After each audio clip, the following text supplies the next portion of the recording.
These empty thoughts of darkness run through my head. I'm thinking about leaving this world, I might as well be dead.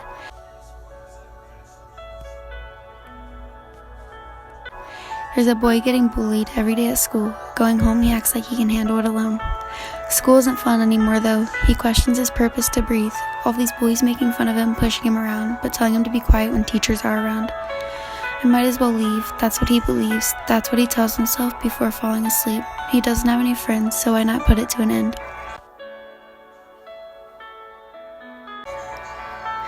There's a girl. People question her when she cries over her bad grades, but what they don't know is that at home she gets beat if her grades are down or below. She has a standard she has to meet, or else the neighbors hear the faint cry and scream as her parents give her a lesson she won't forget. But she returns to school every day with a smile on her face like she's okay. You would never know that she actually wants to go away to a place where everything is believed to be better and safe.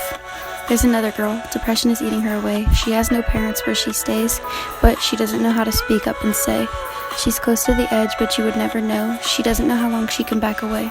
Her parents are gone. They decided not to stay, leaving her to fend for herself every day. They left me, they don't want me, or else they would have stayed. She feels unwanted and alone, like she has no purpose. Why must I stay when no one wants me anyways? She hates herself, she hates who she's turning out to be. She hates her grades, her school, and the fact that no one wants to stay. I'm done, I'm through. It's time for me to go away. Pencils and paper out and ready to go. They decided if they must go, they should at least leave a note. Dear Mom, dear Dad, I'm sorry I had to be this way. I cannot stay. I love you. I hope you know. But I must go. I cannot stay. I love you. I hope that this opens your eyes and makes you realize that everyone is silently fighting their own fight. Some people hold on, some people let go. This is my last option, Mom. I hope you know. I love you both, and I want you to know I will be guiding you both from above, not below. You won't see me, but don't worry though. I'm watching over you. I know you'll make it through. Goodbye. And as they're fading away, they see their lives in a different way, realizing all the things they just gave away. But it's over now, no turning back. And their last thought was, I wish I would have stayed. If you go now, you leave behind all these questions, like why did she have to die? Why did he silently struggle instead? You leave friends and family wondering what they did wrong. You leave teachers and coworkers wondering if they could have done more.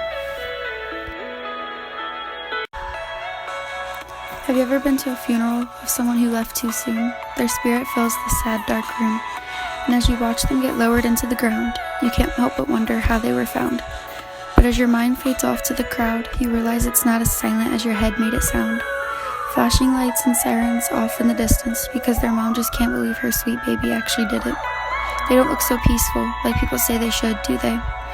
You look down and you see the ugly lines around their arms, or the tightened rope marks left behind. But why? Why must people give up and stop trying, instead of reaching out and asking for help? I'm sure they could have found it.